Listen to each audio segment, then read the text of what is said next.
They say this corn is a survival secret that's thrived for centuries in the harshest deserts. But there's a massive catch. I live in the Florida humidity, and I've never grown corn before. Period. Today, I'm taking a leap of faith with blue Hopi corn, a desert legend I'm trying to grow in a virtual swamp. I've never tasted it, I've never ground it, and honestly, I don't know if it can survive our steam bath summers. But you and I are going to find out if a total beginner can master an ancient legend in the toughest conditions possible. Okay, I have already prepared some grow bags with a mixture of potting soil and cocoa coir to plant the corn in. There's a specific reason I'm using grow bags instead of seeding directly in the ground, which I will explain later. And now I'm going to add some amendments. First, I'm adding worm castings to help build back the soil nutrients because I'm recycling this potting soil. I'm just sprinkling about 1/3 of a cup into each bag.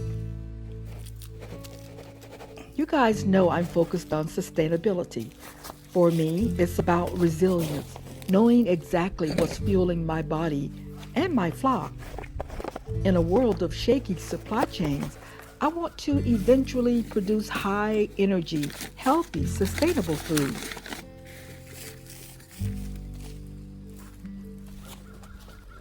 Next, I'm adding in some neem seed meal, which will help kill and deter soil-borne pests that might have taken shelter in the bags while the potatoes were growing in them, which was a few months ago. I kept the soil covered with leaves and straw and watered the bags periodically to keep the soil from drying out. It worked beautifully.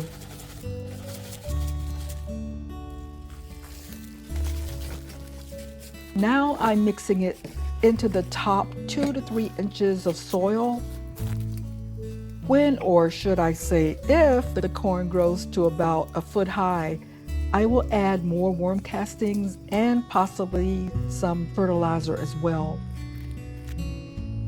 That search for the ultimate crop led me to these. They're beautiful, sure, but I'm chasing something deeper. I'm chasing freedom from the grocery store, not something that I put out just as decoration for Thanksgiving. I did some digging, and the history of this corn is wild. The Hopi people bred this corn to survive high desert heat that would kill most modern crops.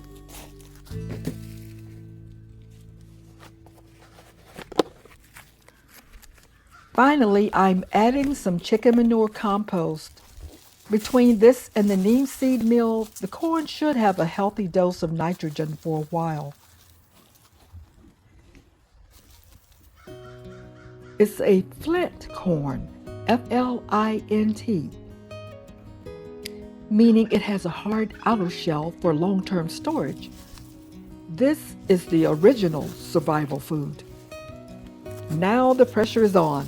Can I recreate those desert results in these grow bags?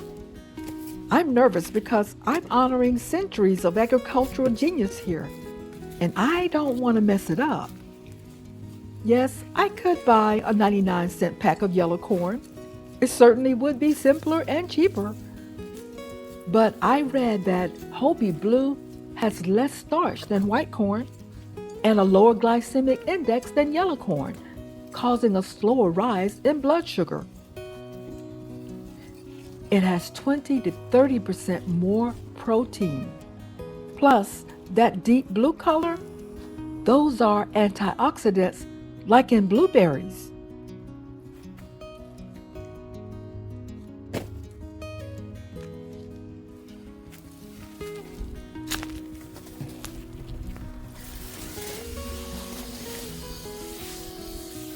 I'm watering the bags so that my seeds don't get displaced from trying to water too deeply later. Biggest deal for me? Seed sovereignty. If I win this year, I save my seeds and I never have to buy them again. And maybe the new seed will be more acclimatized to my environmental conditions. And the results? My chickens get better energy, and supposedly, I get the best tasting cornmeal on earth. I can't wait to find out if that's true.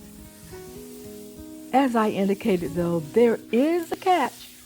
Can a crop bred for the dry heat of the Southwest even survive our steam bath summers? It's a huge gamble.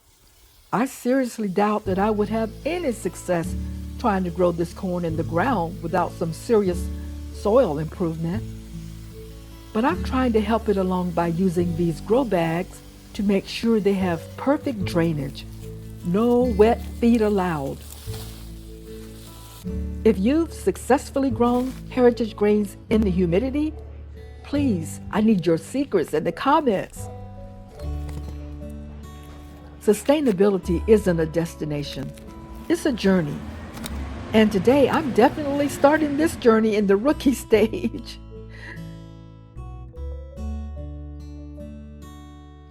Now it's time to add the seeds.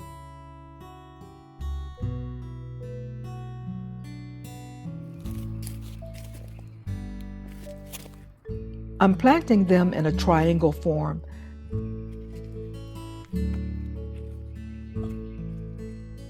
I can plant up to 4 stalks in this 10-gallon grow bag, but I want to leave enough space for the corn to breathe in our humidity, while at the same time being close enough to pollinate each other. So I only want 3 corn stalks per bag, and I'm putting in 1 to 2 seeds per hole.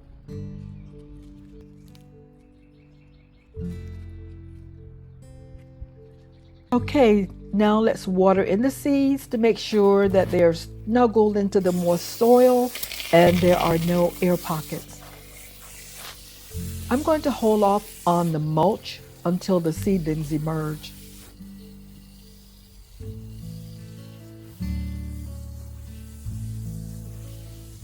Let's arrange the bags in a circle so that they form that cluster that corn needs in order to pollinate each other. I think I have them in the best spot to get the most amount of sun. I'm actually running out of full sun planting spots in my backyard. But if I find that I need to move them to another area, that's the beauty of using grow bags. They're portable and relatively easy to relocate. If you want to see if these actually sprout, or if I end up with several grow bags of blue failure, hit that subscribe button. We're going to see this through to the harvest with any luck. And hopefully that first taste of blue cornbread. Let's grow something meaningful together. I'll see you in the next one. Bye.